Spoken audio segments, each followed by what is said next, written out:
good evening to all our viewers. Thank you for making time and joining us on the evening review tonight. My name is David Namalenga, your host.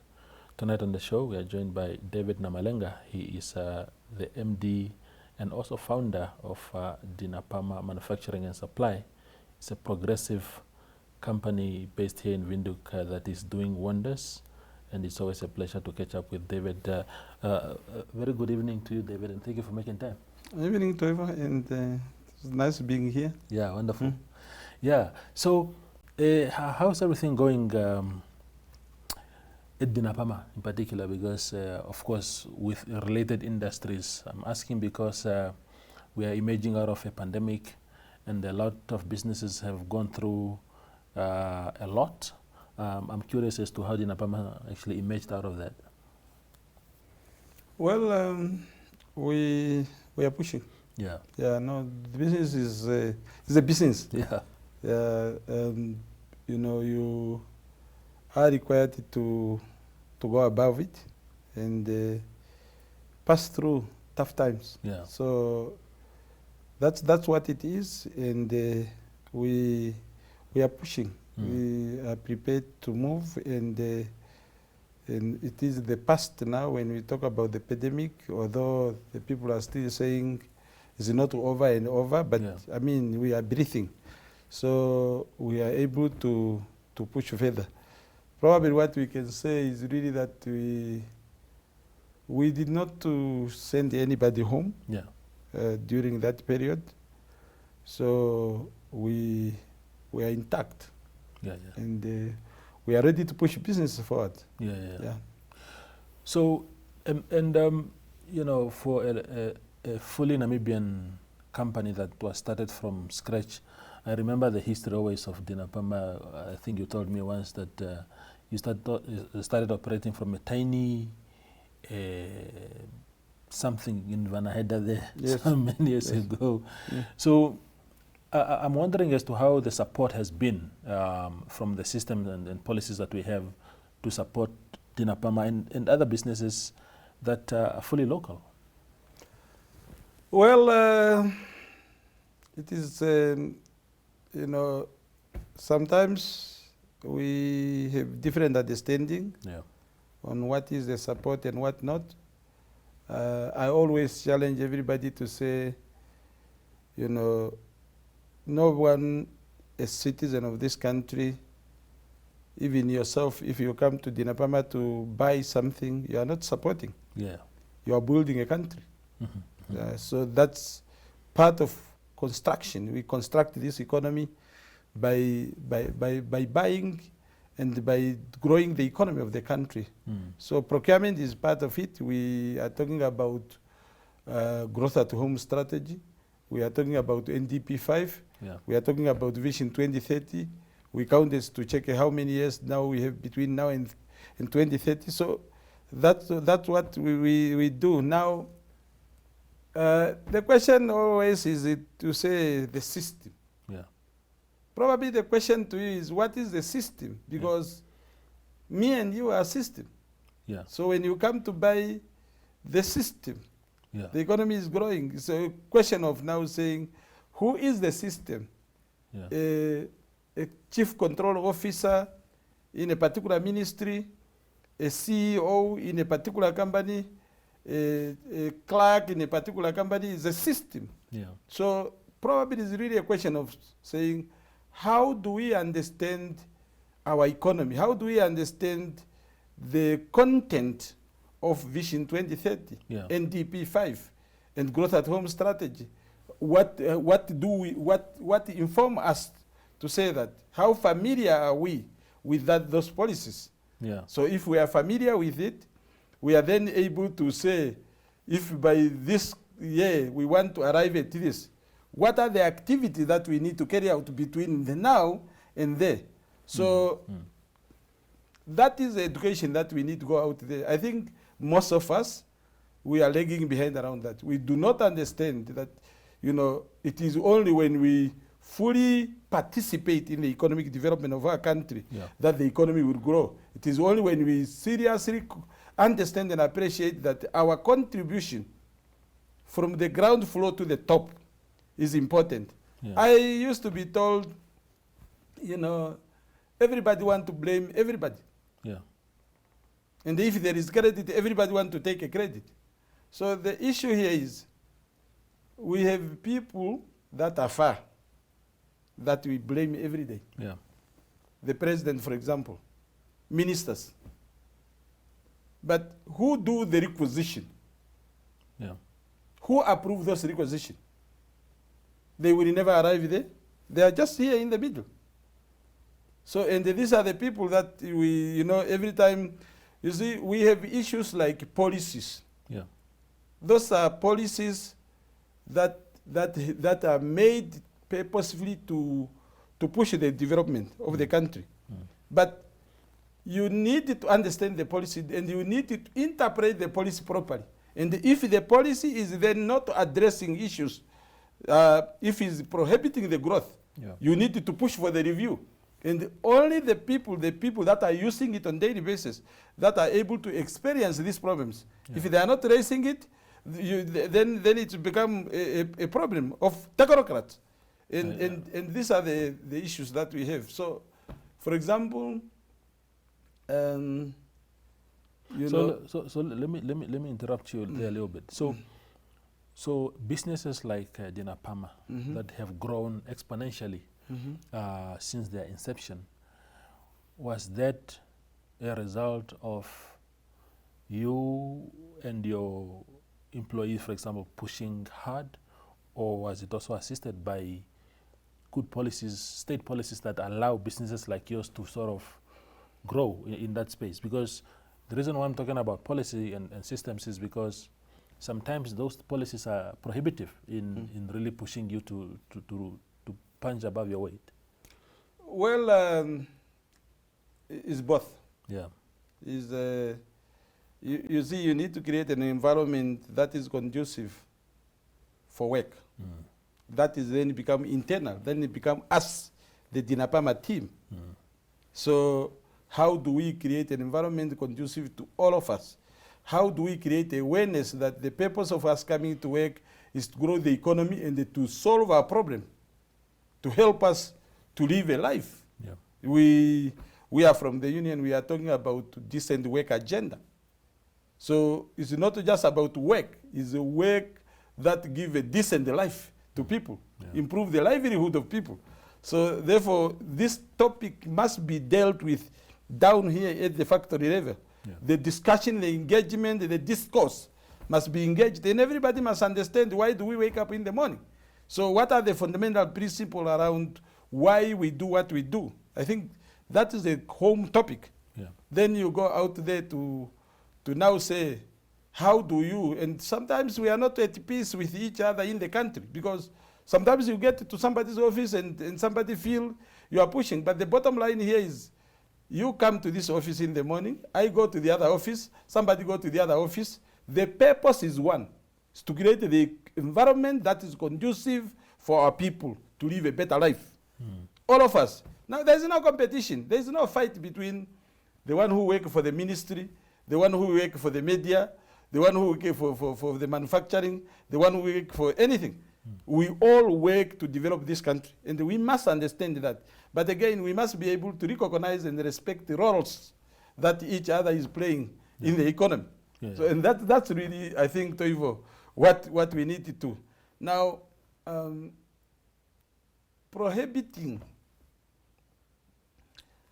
You see, for example, on prohibition, I'm told, for example, that the manufacturing incentives that used to exist in the Ministry of, I think, Trade and Industry there, looks like some of those incentives have been taken away, which were very critical in helping your businesses.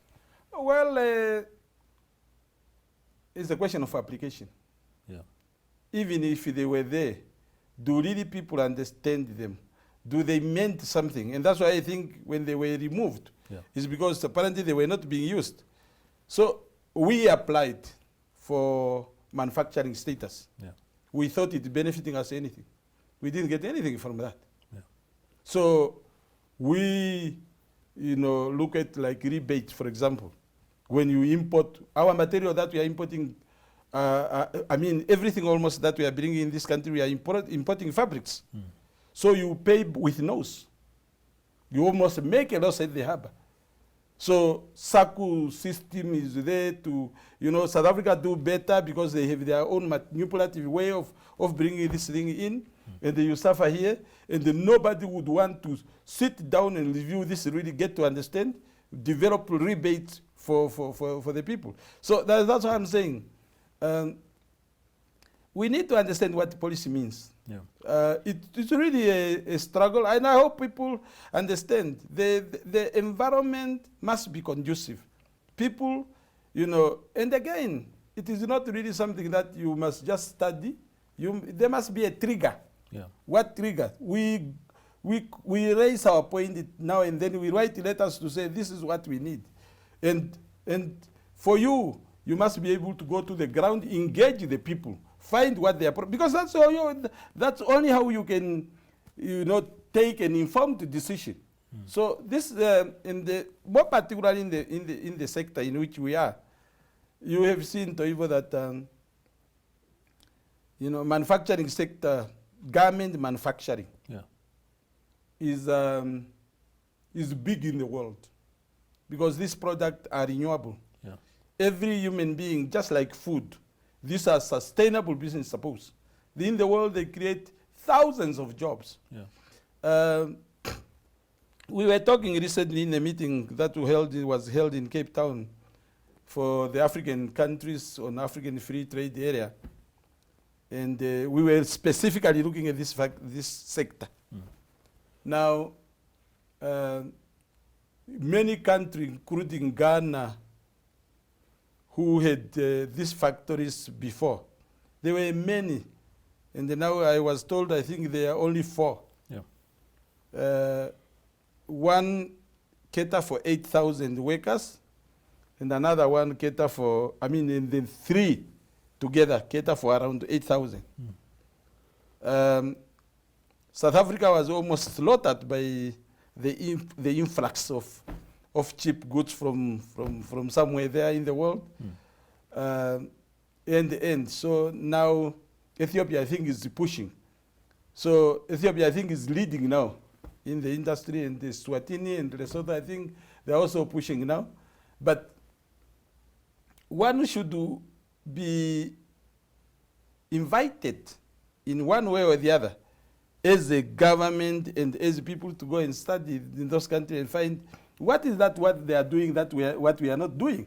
Because the government to government has got standing relations, and we are able to do that. So that alone tells us that the challenges that we are facing, those are the challenges that faced African country before. Yeah. That are the challenges that have reduced this industry. I just came now from, in January, I went with a team of young to country like Indonesia, where we are procuring our fabric. I went to Thailand, I went to Singapore, and I turned through India. So where huge systems and big things that are happening in the country, where they are growing the economy, number of people that are employed. And you go to a factory in Mumbai, for example, that have 32,000 people. You can clearly see, and they are not just living a life, they are living a decent life by doing what we do. So there are examples out there worth emulating, but they are policy driven and deliberate. So, and that's why at Dinapama we are saying every year we bring in around 50 young employees, young trainees for 3 months, and those that fit our environment can cope with those, and if they successfully completed after 3 months, we employ them. So this year we done the same. So now with the with the work picking up here and there, we also, I think, by the beginning of June, we also want to put in 50 still, so that we really push. So, but it needs an understanding. One must ask a question to say, why this industry did not grow? And why, if we are addressing every day. Absolutely. So the challenge, Toivo, is really what we are almost sensitive about talking to each other and telling each other the truth. Yeah. The reality here is we don't go to listen to budget Yeah. because the budget, the money that's available is almost, big of it is going outside of this country. Yeah. And therefore, there's nothing much of interest to the people because it's going out. Now, what are the things that must bring job to this country? We'll answer that question after the break. Thank you, Dave. We go for a quick break and then return. Welcome to My.NA Cars, your ultimate destination for everything automotive. I am your host, Diana Master. Teamwork makes the dream work, right? Discover the latest models, innovative technologies, and expert insights from our passionate hosts. Learn essential maintenance tips and get exclusive behind-the-scenes access to the automotive industry. Don't miss My.NA Cars on NTV every Thursday at 2100 hours. Tune in and ignite your passion for automobiles.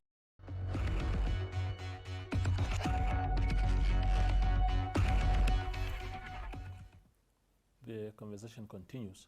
Dave, you were making a very good point about, or you made a good point about deliberate policies.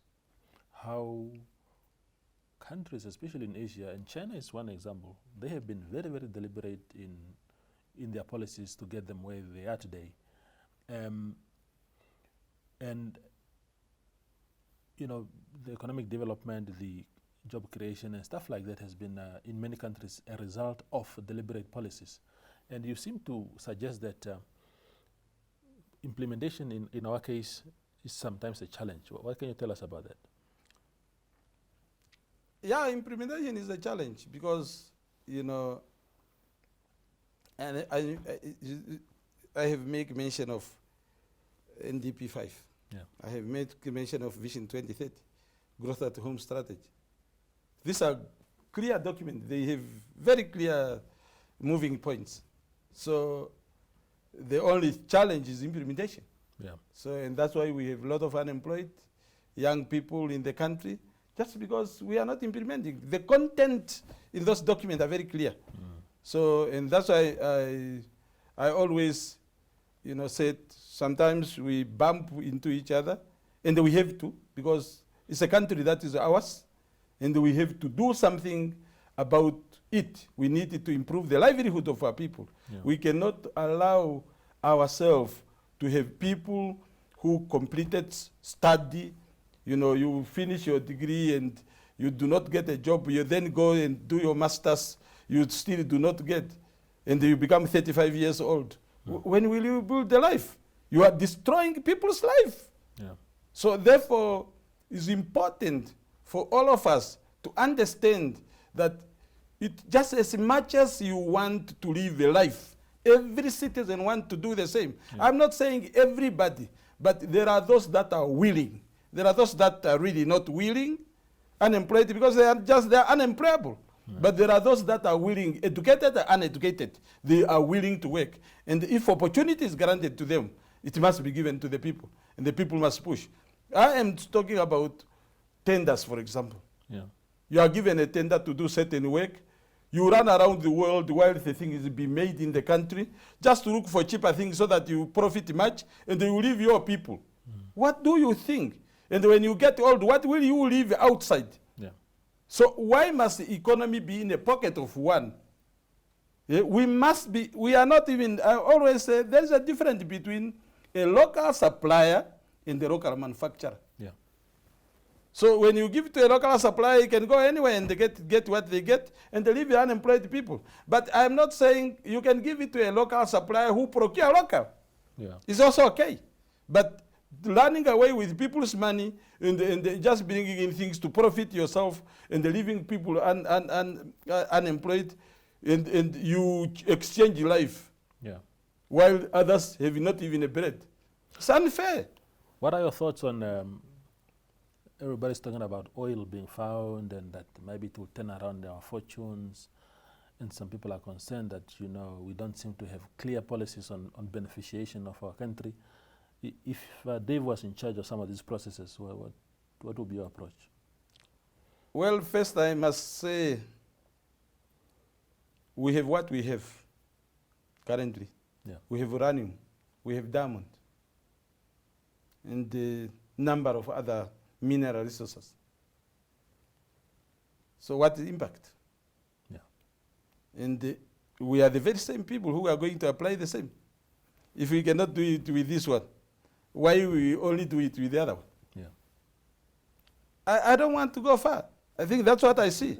Yeah. I mean, what else? I mean, if these resources are created by God to help us, the other resources are just resources that are created by God for us as a nation. It's about application. Yeah. That's why people at school, we said applied knowledge. Yeah. You apply it.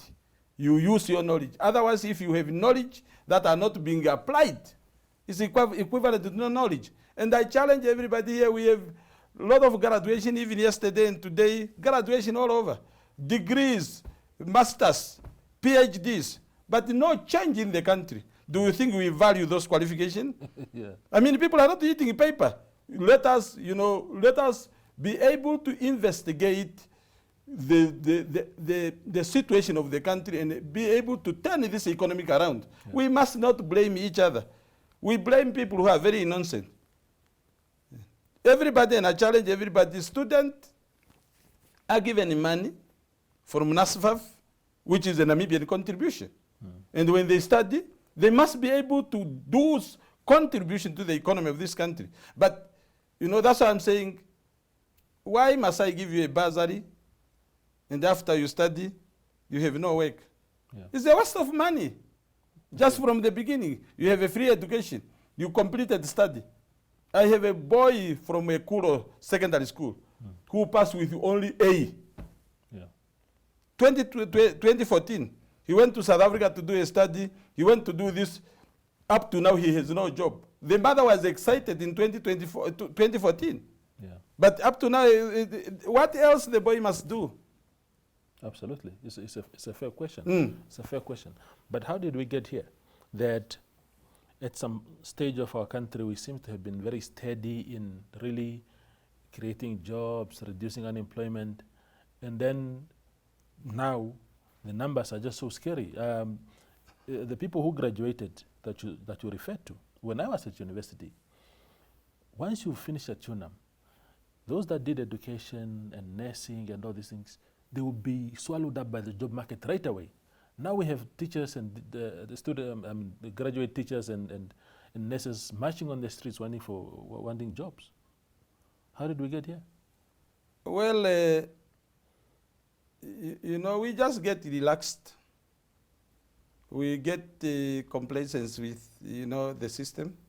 We do not confront each other. Yeah. When we want to talk about a particular thing, to face each other, we don't face. Yeah. Because we feel, no, how do I make, when I say this, I will be pushing somebody. Each ministry, we need to talk to each other, and that's, we really become sensitive over each other. Yeah. And therefore, we are no longer performing. We are just trying to be here to keep each other happy. But, I mean, that's what it is. Else we would have implemented the policy that we made for ourselves. Yeah. So, and that's why I'm saying, there was an opportunity, because as the nation grow, as the population grow, opportunity must also grow, just to follow the population growth. But if the opportunities are not growing, for sure you will have nurses and teachers demonstrating. That is also a question of saying, do we have a relationship? Do we talk to each other? The education and the sectors, the economic sector. So do we check where the opportunity are so that we channel the number of students in the correct, correct fields for a purpose? Because when you produce teachers and you don't need them, what will you do? We are not just, teachers are not just teaching because they need work. They are teaching because there is a number of students that must be taught. So it's not just, you cannot just produce. You produce for a purpose. Yeah. and they be relevant, and they be current. Check the situation, analyze, and they channel the resources accordingly. Yeah, absolutely. Dave, it's always a pleasure talking Thank to you, my brother. I appreciate it. And we must continue advocating, good governance, advocating growing the economy for the people. I agree. Okay, my man. Yes. That was David Namalenga. He's a former unionist. He's the founder of Dinapama Manufacturing and Supplies. Just really sharing his views on how we can do things better in our country. Thank you for watching.